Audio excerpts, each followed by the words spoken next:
सेठ R T. Agrawal Hindi higher secondary school. विषय वाणिज्य व्यवस्था और संचालन, कक्षा 12 में H.O. अग्रवाल ऑनलाइन एजुकेशन में आपका हार्दिक स्वागत करता हूं। दोस्तों, अपने ने पिछले वीडियो में व्यवस्था तंत्र के कुल 5 प्रकार देखे थे, जिसमें से अपने ने पहला प्रकार रेखीय व्यवस्था तंत्र के बारे में जानकारी प्राप्त करी थी। आज हम इस वीडियो में कार्य अनुसार व्यवस्था तंत्र के बारे में चर्चा करेंगे। कार्य अनुसार व्यवस्था तंत्र का अर्थ क्या है, उसकी रचना कैसी है, किस प्रकार से उसका चार्ट तैयार करना है और उसके अंदर कौन सी जानकारी अपने को लिखनी है। 3 नंबर के लिए महत्वपूर्ण प्रश्न है दोस्तों, कई बार एग्जाम में आ चुका है। तो बात करते हैं अर्थ की, शुरुआत अर्थ से करेंगे। रेखीय व्यवस्था तंत्र कार्य की तुलना में विभाग को अधिक महत्व देता था। देखो, सबसे पहले अपने को ये सीखना है कि कार्य अनुसार व्यवस्था तंत्र अस्तित्व में क्यों आया। क्योंकि रेखीय व्यवस्था तंत्र कार्य की तुलना में विभाग को अधिक महत्व देता था, यह इसकी मुख्य सीमा थी। इस सीमा को ध्यान में रखते हुए कार्य अनुसार व्यवस्था तंत्र अस्तित्व में आया।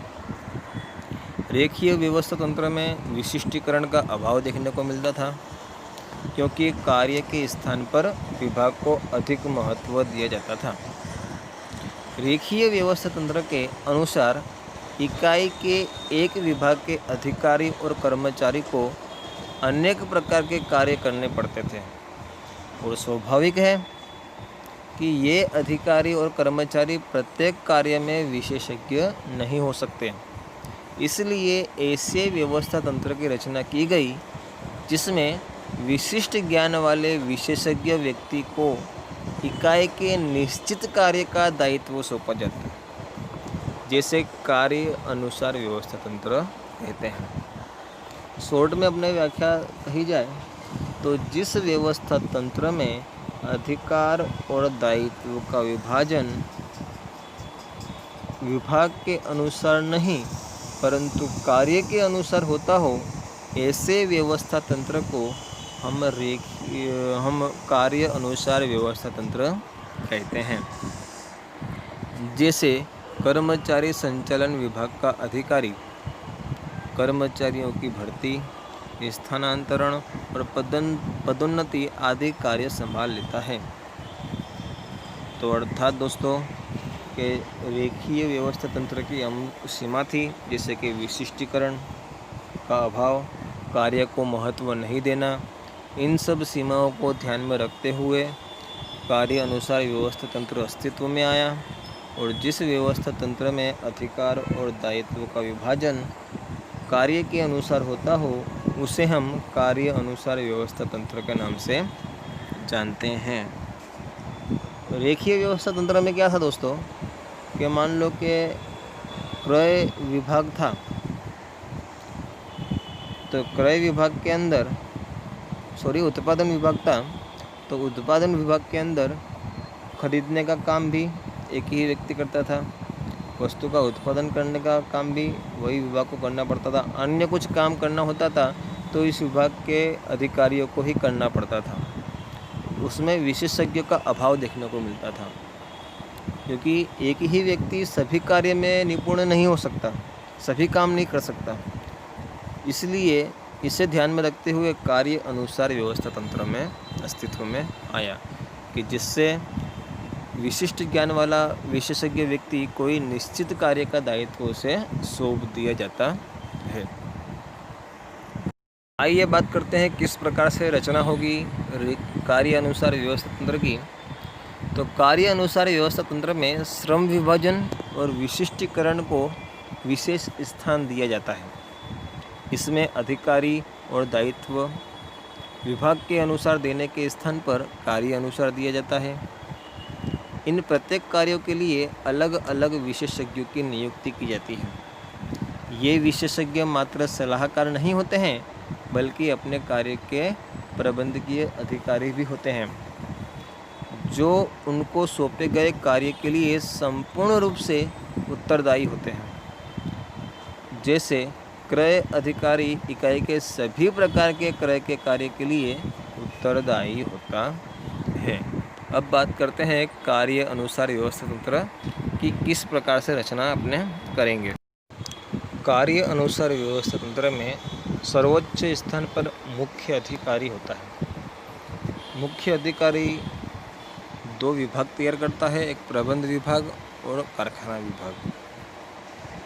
प्रबंध विभाग में 4 अधिकारी की नियुक्ति और कारखाना विभाग में भी 4 अधिकारी की नियुक्ति।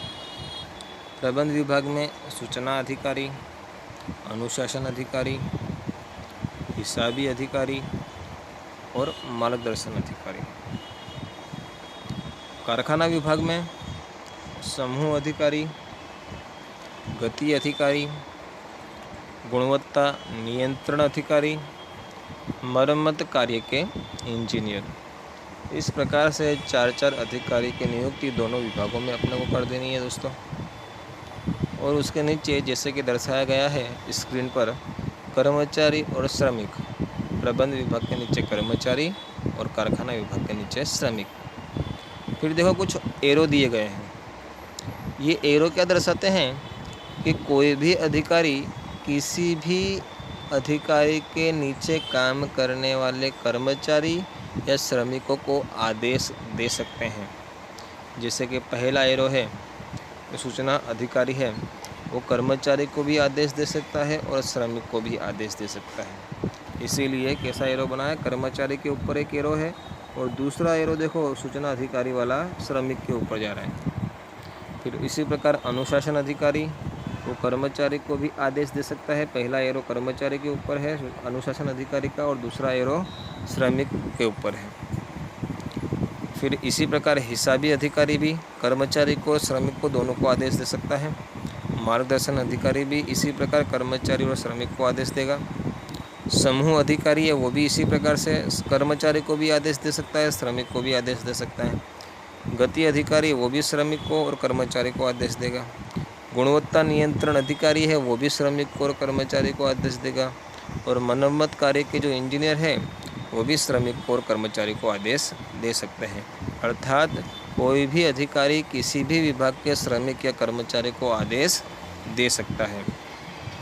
तो इस प्रकार से कार्य अनुसार व्यवस्था तंत्र में सर्वोच्च अधिकार मुख्य अधिकारी के पास होता है। चार्ट में दर्शाए अनुसार 2 विभाग है। प्रत्येक विभाग के कार्यों की सूची तय करके उसके आधार पर कार्य के भाग निश्चित करके अलग अलग उत्तरदायी अधिकारियों को अधिकार दिए जाते हैं। इसके लिए प्रत्येक अधिकारी अपने प्रत्येक कर्मचारी को उसके कार्य से संबंध में आदेश दे सकता है।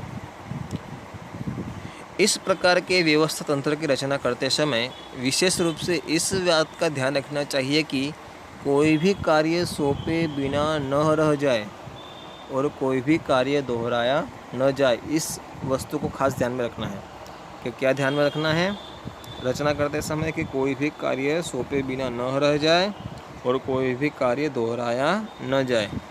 कहाँ अनुकूल है वो भी देख लेते हैं कि जिस व्यवस्था तंत्र जिस व्यवसाय इकाई में कार्यों के स्वरूप के में अधिक भिन्नता देखने को मिलती हो, जिस व्यवसाय इकाई में कार्यों के स्वरूप में अधिक भिन्नता देखने को मिलती हो, वहाँ इस प्रकार का व्यवस्था तंत्र अधिक अनुकूल होता है। फिर से एक बार कि जिस व्यवसाय इकाई में कार्य के स्वरूप में अधिक भिन्नता देखने को मिलती हो, वहाँ इस प्रकार का व्यवस्था तंत्र अधिक अनुकूल होता है। आज के इस वीडियो में दोस्तों इतना ही। नेक्स्ट वीडियो में अपने औपचारिक व्यवस्था तंत्र का अर्थ और उसके लक्षणों की चर्चा करेंगे। तब तक के लिए धन्यवाद। जय हिंद, जय भारत।